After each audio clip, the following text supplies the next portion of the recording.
लांथोकचरी science magazine ngasi thoramda thamjari launch vehicle ani sijinnaduna pangthokkadauriba Bharat ki Chandrayaan 4 mission Malem gi aruba leirolnungda achauba eshing gi epak amadi Microplastic amadi masina meeoibagi hakshel da piba akaiba haibasigi matangda Chandigarh da leiba Chitkara University gi Center for Research Impact and Outcome da Assistant Professor oina leiriba Dr. Chingakham Chinglenthoiba ga aikhoi gi mihut Laishram Chingsanglakpa ga unaduna wari saba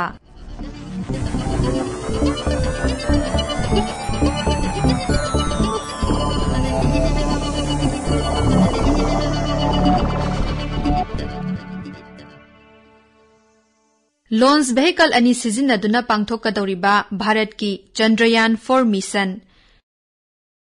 meeoibagi thingba ngamdana khangningbagi ikhau langba wakhalna lamjing oiduna hana karino khanglamdaba amambagi ipakta leiramba posak kaya ama masak khangdokpa ngamle kaya amasu khangnanabagi leptana thijinbagi thabak baigyanik singna chathari masi loiba nairoidaba khongchat amagum asum makha tana chathakigani Malem laimai awangba chingdol aruba samudragi khongnung amadi ahangba malangda lotuna leiriba kaya mathang singthorakli masiga loinana numit tha thawan michak graha upagraha kaya amadi makhoiga sagonariba galaxy singi maramdasu leptana thijinbagi thabak sathari ngamkhai leitana pak chawraba tarangkon haibadi space ki maramda thijinbagi lamdasu malem gi leibak kayana hidanaduna changsinnari asigumba hidanabagi khongchat asida Bharat su khumang sausilakli haukhiba chahi lisingani kulhumdoi gi August tang kulhumdoi da Chandrayaan 3 na thagi kha thangba meruda mai pakna khongda khraba matung hauzik amuk mathangi Chandrayaan 4 mission gi damak leibak asina sem saba haure thagi kha thangba meru asi water ice natraga phamjillaba ising lei haina thajanaba mafam amani maithibana mai pakpagi yumpham thonbagum mapung phana mai pakhidraba Chandrayaan 1 amadi 2 gi mission gi matungda Chandrayaan 3 mission mai pakhre aduga hauzik amuk Chandrayaan 4 mission su tung inarakli thagi maramda hena kupna thijinnaba thadagi rok amadi lunar regolith pu Chandrayaan 4 na thadagi puraknaba pandam thamli amadi mission asi inglisingani kunipan phawgi manungda pangthoknaba pandam thamli Indian Space Research Organization ISRO na phongdorakpagi matung inna lakadauriba mission asida Chandrayaan 3 da yaukhiba machak ahum haibadi lander rover amadi propulsion module gi mathakta ahenba machak ani Chandrayaan 4 mission da yaugani hairi loinana tongan ba launch vehicle ani na Chandrayaan 4 mission gi thabak pangthokkadauri Chandrayaan 4 spacecraft da yaugadaba module manga adudi ahanbada propulsion module masina spacecraft asibu thagi orbit ta changsinbada lamjingani anishubada descender module asina Chandrayaan 3 gi Vikram lander na tawkhiba mathaugum thagi leimaida tagani ahumsubada ascender module thagi leimaidagi rok amadi lunar regolith sample khomjillaba matung descender module dagi ascender module asi tongana khaidorakani aduga malemda amuk halaknaba thorang tawgani Mari subada transfer module asina sample yauraba ascender module bu phajingani loinana thagi lunar orbit tagi thoraknaba honagani manga subada re-entry module asina thagi rock amadi mineral singi sample yauraba capsule bu puduna malem gi leimaida amuk halakani asumna Chandrayaan 4 mission asida thadagi rok amadi leibak leisagi sample khomjinduna malemda amuk puduna lakadaba ahenba module hapsinduna thagi maramda hena mamuttana thijinanaba hotnagadauri asigumba spacecraft asigi component manga asi amukta da pull-up launch vehicle amakhaktana tarangkonda thagatloidauri tongan ba launch vehicle ani sijinnagani haina ISRO na hairi Bharat ki khwaidagi lumba launch vehicle oiriba LVM3 launch vehicle Mark 3 na module ahum haibadi propulsion descender amadi ascender module sing thagatpagi thabak pangthokkani masi ing lisingani kulhumdoida Chandrayaan 3 da tawkhiba adumakni aduga Polar Satellite Launch Vehicle PSLV na Transfer Module amadi Re-Entry Module sing thagatkani hairi. Amukta da Launch Vehicle ani sijinnaduna pangthokpa Space Mission ama Chandrayaan 4 na oiragani. Karigumba mission asigi thamliba pandam asi mai pakna pangthokpa ngamlabadi Bharat asi thagi leimaidagi sample purakpa ngamba marisuba leibak oiragani. Bharat na tarangkon gi maramda thijinbagi thabak khumang yangsinna changchilakpagi makha tana paikhalakadaba thabaksingi manungda khwaidagi singthaningai oiba amadi chauthokjaba mikup ama inglisingani nifuda leibak asina malemgi miyamda utkadauri. Ngasidagi chahi kungi manung asida Bharat na thagi leimaida mi tongba spacecraft thananaba hotnari. Masigidamak Bharat na inglisingani kulhumdoida Artemis Accord ta khudyek pikhre. National Aeronautics and Space Administration NASA gi makhada yana warol asida malemgi leibak singna space exploration maru oina thada chatkadaba tarangkon gi khongchat singda amaga tengbang pinabagi thabak pangthokani haina khudyek pinabada Bharat chu yaukhre.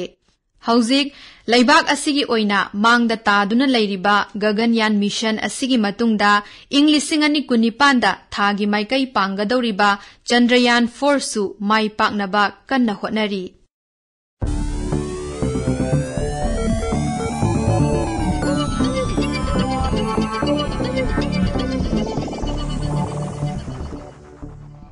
Malemgi aruba leirolnungda achauba isingi epak. Lengli paliba thawai panba singidamaktadi isingna thawai oiri. Ising yaudana hingba ngamde. Malemgi aying asagi khalda kairakpa ahongba lakpana isingi haurakpham amadi tungsinpham oiriba mafam kaya mangsilakpa pasingi phibam sokchilakpa turelgi ichel piksilakpa asina chingba kaya thengnari. Ikang tha matamda isingi awaba leibak kaya na mayoknari. Masina malemgi oina chaurangna mioi billion mari haibadi chaurangna malemgi oina apunba misingi sharuk ahum thokpagi anidi chahi khudingi yamdrabada tha amadi ising phangdabagi awaba mayoknari haina akhang ahisingna panari. Atopa ahenba isingi tungpham amadi sijinnaba yagadaba ising phangpham sing thibagi thabakshu leptana chathari. Malemgi leimaida leiriba pat turel amadi samudragi ising asigi mathakta leinungdagi ising chingkhatuna sijinnari. Chaukhalakpa amadi mising hengalakpagi matung ina ising sijinnabagi changsu hengalai. Ahenba ising phangpham sing thibagi khongchatta anauba wafam ama United States ki Illinois da leiba Northwestern University gi thiziloi singdagi lakli. Makhoina thijinbadagi phanglakpa paudamda leinungda kilometer 4 chatharaga leiba mafamda malem leimai asida leiriba samudra singi apunba pak chauba adugi saruk ahum oigadaba achauba isingi epak ama leiramba yai haina thajanari. Hairiba isingi epak asi ringwoodite haina khangnaba higok machugi rok singi marakta lei hairi. Ringwoodite hairiba roksing asi leinungda makha thangba mentalgi sarukta leiba akanba pressure amadi maisada semkhiba magnesium silicate na namna saba roksingni. Makhoida iron amadi hydrogen su loinana yawi. Thijinbagi thabak asibu luchingliba geophysicist Stephen Jacobson na hai. Crystal gi masak maong oiba ringwoodite rock asi sponge kumna ising chupshinba ngami aduga masigi akhannaba matik maguna hydrogen molecule singsinba amadi ising chupshinba ngamhalli mahakna makhata na hai. Matam kuinagi mamangdagi baigyanik singna malem leisagi aruba mathanungda lotuna leiriba isingi maramda thijinduna lakli. Amadi hauzik nauna lakliba wafam asina hana mahoksana leiriba malemgi oiba water cycle gi khongchat ki asengba masak ama lepa ngamgani. Asigumba leinungda leiriba samudra sigi maramda thijinnaba amadi masak khangdoknaba yuhar haba chamnga henbagi seismograph 2,000 gi seismic wave sing nainaki. Yuhar haba maigi ching pokhaiba ching ningkhaiba achauba unpa kintharakpa saphu kanba turelgi ichel natraga tsunami asina chingba thodok sing thokpa matamda leibak manunggi leirol sing amadi rok sing nikpa haiba matamda seismic wave sing oihali. Asigumba wave sing asibu seismograph ki matengna makhoigi maong matau nainaba yai. Seismic wave ki maramda nainabana Malem gi leibak leirolnunggi oiriba masak maong khangdokpada mateng pangi. Karigumba khara petpa natraga thotpa leibak leirol natraga roksing phauraga lakpa matamda wave singi khongjel taptharai.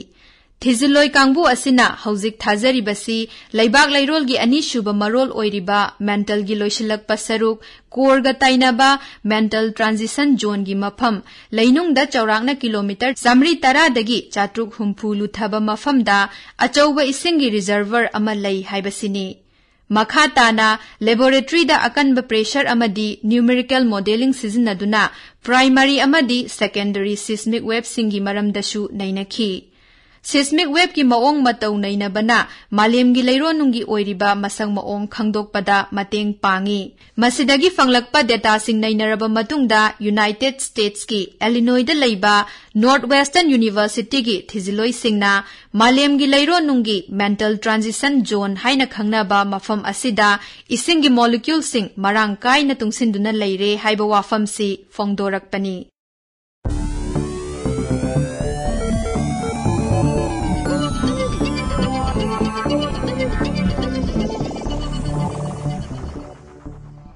Aroibada thamjari Microplastic amadi masina meeoibagi hakshel da piba akaiba haibasigi matangda Chandigarh da leiba Chitkara University gi Center for Research Impact and Outcome da Assistant Professor oina leiriba Dr. Chingakham Chinglenthoiba ga aikhoigi mihut Laishram Chingsanglakpa ga unaduna wari saba. Hauji akoi meeoibana amadi lengli paliba jiba panba kayana malemgi mafam kayada thengnariba pollution singi manungda yamna mipainingai oiba yamna sathiba pollution aduga koina di kya knowledge laitaba haidi koina di kya khangdaba hairagadi microplastic pollution asini. Microplastic masi karino aduga masina akoi meeoibagi hakshel da kyam sokhalli jiba panba mayamda kyam sokhalli masigi haurakpham sina karino aduga masigi research si hauji karamna chathari haibana chingbasing asi khananaba hoja Akashvani Imphal gi study or lengsin duna leiribasi National University of Singapore gi Department of Chemistry da postdoctoral fellow loiduna hauji Chandigarh gi Chitkara University gi Center for Research Impact and Outcome da Assistant Professor amoina join tawruragadawraba Dr. Chingakham Chinglenthoiba ni ahan mamakta da Chinglenthoiba bu taram nokjari aigi site gi su All India Radio bu han thagachari hoy Chinglenthoiba akoigi Chinglenthoiba je hujikse National University of Singapore da microplastic sigi matang da research tawba loibada ngai ribani adu yanan boina koina Chinglenthoiba dei khangjaningi se Chinglenthoiba gi educational background habadi karamba school college tagi horaga Singapore se karamna yaukribano aduga PhD na kadai waida torakpa haibana chingbasinga se thambiyo yani ID class 5 in a class 12 hours se ID keno da high secondary bata leiba shivani public school haibadegi loirega ga lakchabani aduga aigi BTech na mechanical engineering Mahendra engineering college tagi loirega lakpani aduga aigi master na nanoscience and technology da Hondicherry dagi loirega laga aduga PhD na National Institute of Technology Calicut dagi material science da loirega PhD hek loiba ai adum hai postdoc ki offer lakchabani aduna National University of Singapore dagi postdoc offer se kan tobaga hek lakpa phangaga chahi ani gi postdoctoral gi post am pairamaga ai gi postdoc se especially in microplastic studies ta tawraga ai kontamna sida amu laaga hai faculty gi apply tawraga in housing dana haijagi ba ai gi department ai gi new job ki matang do adu da ai join tawtoribeni hoy adu Chinglenthoiba microplastic haibse akoina mipum khodimak na plastic sijinnadaba mi je kanamta leramoyen khanje mipum khodimak na plastic se sijinare aduga plastic ki kanaba mayam amdi khange aduga plastic ki kanadaba haibli masina pollution thon ba haidi biodegradable oidaba maramna aduga microplastic haibsi di anoba term am oirangane na khalle haidi miyamna kaya khangnaраmoyen khalle aduga microplastic ki matang sida research and development to busisu kuiram giroi na khalle adu microplastic haibse mayamna khangnaba karino thambiu aduga masina tholiba pollution microplastic pollution sina karino aduga masina khoi meeoiba amadi atopa lengli paliba jiba singi moida karamna masina sokhange habado maduju thamya yani mimi ar chum tawada plastic pollution je myam le khangna ma ngakte aduna hauji yamna new oiriba anova pollution ama hai tar microplastic pollution ne microplastic hai je magi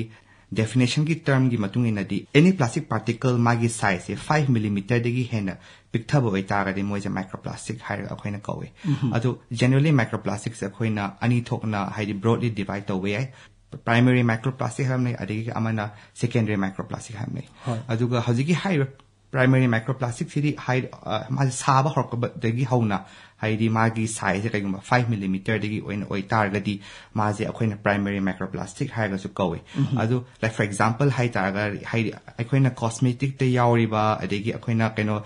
toothpaste ta yauriba moi ke plastic beads myam khara uri do adu moi je already 5 millimeter degi hena moi size picture ni adu na moi se ayaman hai industry rom digi lakpa ayaman oin oigale moi se primary da singe hoi aduga secondary hai china magi se hajiki poche hai breakdown tawtune adu magi breakdown tawde any source of external energy ma yauta targadi like for example best example hai je targadi kaiguma khoina any plastic bottle ma nungsa da hai sata kuin thamatamda khar kuiroba matung chahi amani matung khoina bottle properly ngana prang lawn kai bodo adu su hai one of the example of high secondary microplastic singtune adu microplastic se magi shape haibalaiti magi machu haibalaiti aduna kaiguma mai size se high 5 millimeter di hen pick tarba oi targadi ma se microplastic har kawi adu hoji khoina microplastic ti amne ki se kaino da microplastic se akoina chariba every food chain da yamna tam hai involved to hogale ma se aduna akoina ki se akoina cha matam da magi health impact se kari le is akoi je microplastic ki research se 2014 adai de gi mi tam na ma je plastic issue je le je khak panina ma je research to ho was 2014 de ho ba je hai pak na kui dim na yamna in depth hai di akoina plastic cha matam na si thoi direct hai ba ding ngamdri adu hoji akoi yam kan hai investigate yam kan tauri hai in terms of hai di cell da bu oiro na tra akoi gi food da bu oiro aduna hoji ki microplastic se akoina yam ki because hai di masai gi akoi gi food ki chain da pulak oina yarak prena ba ko adu aina 2021 da aigi review article ama da aina term ama anoba term ama hiraga aina mention towe adudi we all are plastictarian haidi akoina diet vegetarian haibam lai non vegetarian haibam lai na ko adudi moi choice ne ba hojiki plastictarian se di by default dum sadrum ne kaino de akoina sare ba khuding da loin jawre ba eshing bu oiro nga bu oiro chak bu oiro adegi any vegetables were loin jawra ba ne aduna akhoi di by default akhoi je plastictarian ko ba yare haira aina aigi review article adu ama adu gi term puthok chai gi bane aduna hoji ki hai tar akhoi am ki je akhoi gi health ta kari impact lak toino hai akhoi na karam ba pot sina hena chara hena plastic yawi si myam je yam kupna thigat lakpa aduga cha matam na hai akhoi na suppose nga ma chare nga gi magi part myam je da microplastic se khwai de hena phangba jaga sina karam bo juno like for example akhoi di guts sam china ko akhoi na maring kha ga su ngaura cha aduna guts te hena phangba adu hai flesh na mu ai da pak na u phangda ba aduna akhoi myam na loin tam hai investigate tawraga hai di chaba yaba thong ma tamna kamai thongani aduga discard to matam da moi je karambana hena chahan ragadi khoi hakchang dana kamai ta changhal loi siguma myam je tam ne every hai di thingu pot myam ja khoina loina investigate to ba horak pane aduna pot se yam interesting oiba research ni aduga yam so wali sa tawje aduna it's a very long journey ne khoi gi se adu hoji Chinglenthoi ban su panbi khre khoi mioi bje masi food chain da khara mathak ta ju leibani na khoi last khoi da yorak padadi khoi quantity je khoi hen na ju yoga da ni adu hoji National University of Singapore sida Chinglenthoi ban research torak pa cha postdoc amoina masidi microplastic ki kari karamba hiram dano masi gi matang da kitang kupthana thambe aigi PhD se material science ki lorak panina aigi ayama focus se material science ki hai vision gi through gi su yeng like for example akoin any plastics akoin hai upcycling tawraga ma je anowa product amo kan puthokpa adegi like for example microplastic se akoin kamain tawraga new material ama use tawraga akoin thaiba water degi kamain tawraga absorb tawraga ma je remove tawbagi technique aduma ja yamana focus bije aduga apart from that aina poso tong matam da aigi satra khara lai hai akhoi di satra myam se guide tawdunina adu moiga myam se hai involve tawbunina atopa khara thaba ama hai jo hai tar ga akhoi je sampling du chat le yamna ko hai di beach ta chatlaga sampling tawba adi beach ki sampling hai beach ki sense khoma ka ꯑꯩꯈꯣꯏꯅ ꯂꯦꯕꯇ ꯄꯨꯔꯛꯑꯒ ꯑꯩꯈꯣꯏꯅ ꯕꯤꯆꯀꯤ ꯁꯦꯟꯒ ꯉꯁꯥꯏꯒꯤ ꯄ꯭ꯂꯥꯁꯇꯤꯛꯀꯁꯦ ꯑꯩꯈꯣꯏꯅ isolate ꯇꯧꯔꯒ ꯁꯤꯒꯤ ꯕꯤꯆꯇ ꯐꯪꯉꯤꯕꯁꯤꯅ ꯀꯔꯝꯕ ꯄ꯭ꯂꯥꯁꯇꯤꯛꯅꯣ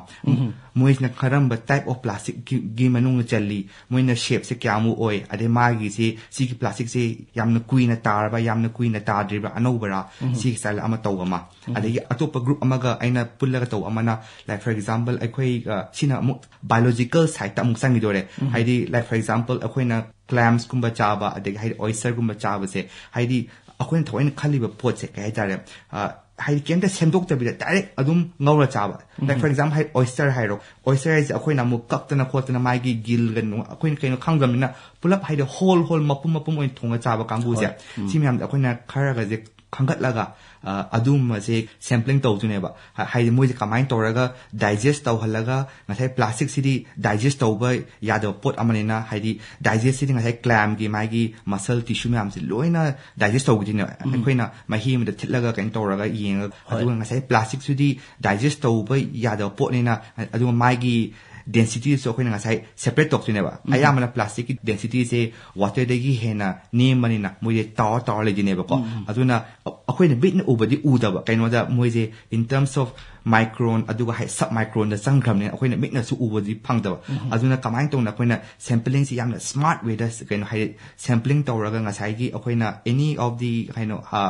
ꯉꯥꯕꯨ ꯑꯣꯏꯔꯣ ꯑꯗꯨꯒ ꯀ꯭ꯂꯥꯝꯁꯕꯨ ꯑꯣꯏꯔꯣ ꯑꯗꯨꯗꯒꯤ ꯑꯦꯛꯁꯇ꯭ꯔꯦꯛ ꯇꯧꯔꯒ ꯑꯩꯈꯣꯏꯅ ꯄ꯭ꯂꯥꯁꯇꯤꯛꯁꯦ ꯍꯥꯏꯗꯤ ꯁ꯭ꯇꯗꯤ ꯇꯧꯕ ꯑꯗꯨꯅ ꯒ꯭ꯔꯨꯞ ꯑꯃ ꯑꯗꯒꯤ ꯑꯇꯣꯞꯄ ꯒ꯭ꯔꯨꯞ ꯑꯃꯅ ꯆꯨꯝꯅꯒꯤ ꯑꯦꯅꯤ ꯍꯥꯏꯗꯤ ꯄ꯭ꯂꯥꯁꯇꯤꯛ ꯄꯦꯀꯦꯠꯇ ꯍꯥꯟꯕ ꯑꯆꯥꯄꯣꯠ ꯐꯣꯔ ꯑꯦꯛꯖꯥꯝꯄꯜ ꯆꯤꯞꯁꯀꯨꯝꯕ ꯍꯥꯏꯔꯣ ꯆꯤꯞꯁ ꯑꯃ ꯄꯛ ꯂꯥꯎ ꯊꯨꯒꯥꯏꯔ ꯆꯥꯗꯦ ꯑꯩꯈꯣꯏ ꯆꯤꯞꯁ ꯀꯩꯁꯨ ꯆꯥꯝꯊꯣꯛꯑ ꯆꯥꯗꯦꯅ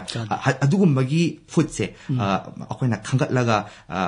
ꯁꯤꯗ ꯑꯃꯨꯛ ꯍꯥꯏꯗꯤ ꯀꯃꯥꯏꯅ ꯇꯧꯔꯒ ꯁꯦꯝꯄꯂꯤꯡ ꯇꯧꯅꯤ ꯑꯗꯨꯒꯨꯝꯕꯒꯤ ꯒ꯭ꯔꯨꯞ ꯑꯃ ꯑꯗꯒꯤ ꯑꯇꯣꯞꯄ ꯒ꯭ꯔꯨꯞ ꯑꯃꯅ ꯑꯃꯨꯛ ꯑꯩꯈꯣꯏꯒꯤ ꯂꯦꯕꯇ ꯌꯥꯝꯅ ꯏꯟꯇꯔꯦꯁꯇꯤꯡ ꯑꯣꯏꯕ ꯅꯦꯅꯣ ꯄ꯭ꯂꯥꯁꯇꯤꯛ ꯑꯃ ꯁꯥꯏꯌꯦꯕ ꯑꯩꯈꯣꯏꯅ ꯃꯣꯏꯁꯦ ꯍꯥꯏꯗꯤ ꯁ꯭ꯃꯥꯔꯠ ꯅꯦꯅꯣ ꯄ꯭ꯂꯥꯁꯇꯤꯛ ꯍꯥꯏꯌꯦꯕ ꯕꯤꯀꯣꯁ ꯍꯥꯏꯗꯤ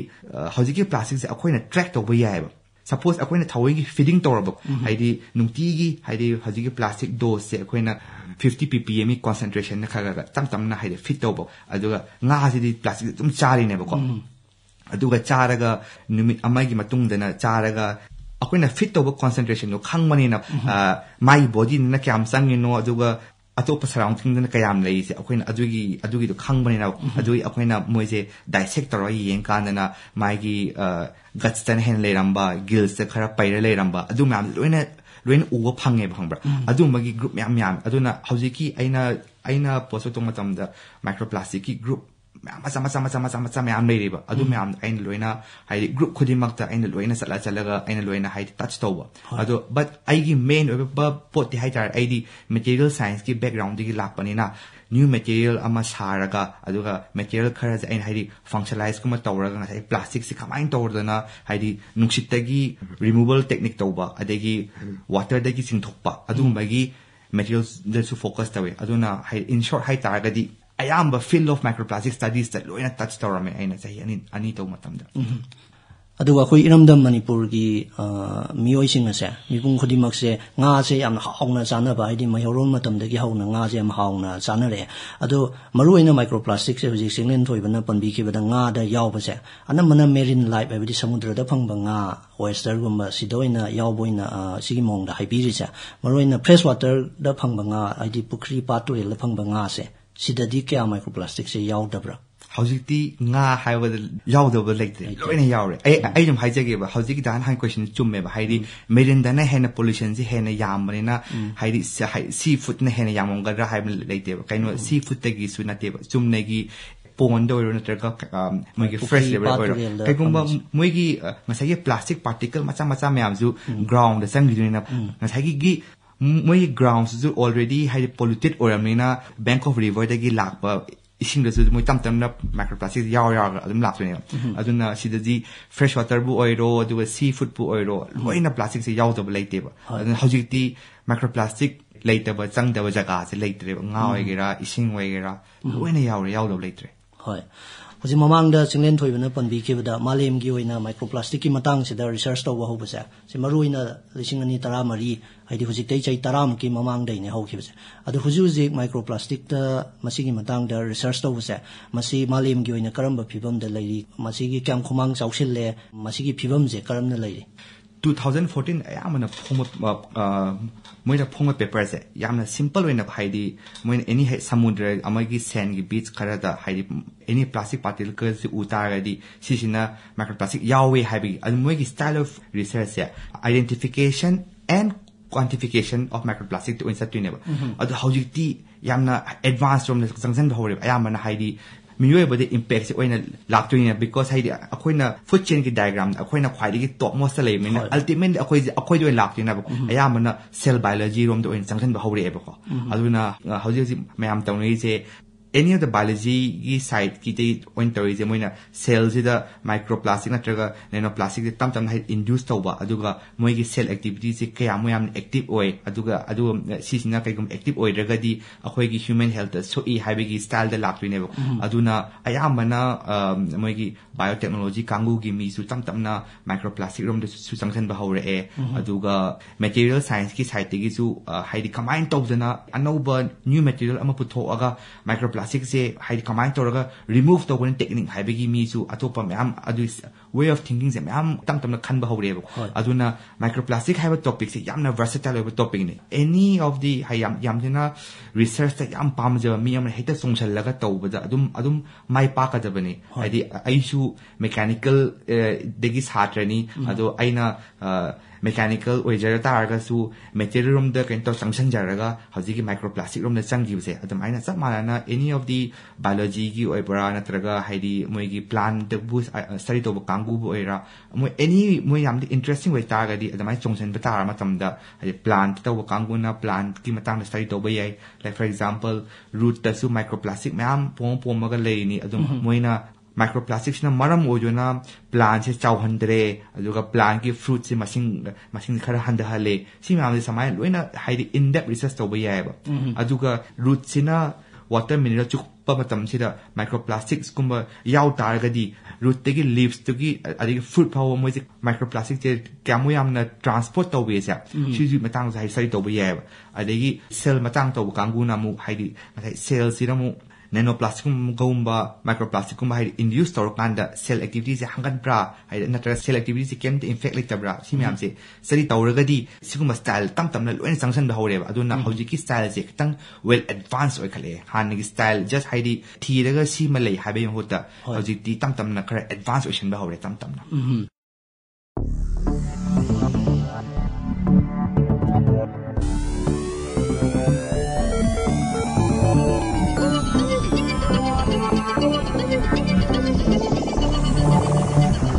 Microplastic amadi masina meeoibagi hakshel da piba akaiba haibasigi matangda Chandigarh da leiba Chitkara University gi Center for Research Impact and Outcome da Assistant Professor oina leiriba Dr. Chingakham Chinglenthoiba ga aikhoi gi mihut Laishram Chingsanglakpa ga unaduna wari saba si tahanjakhibaga loinana ngasigi oina di Science Magazine lanthokchaba matang asida loijare Mathang leibak pokpa numit ki pungpham asimaktada amuk phangbigani Science Magazine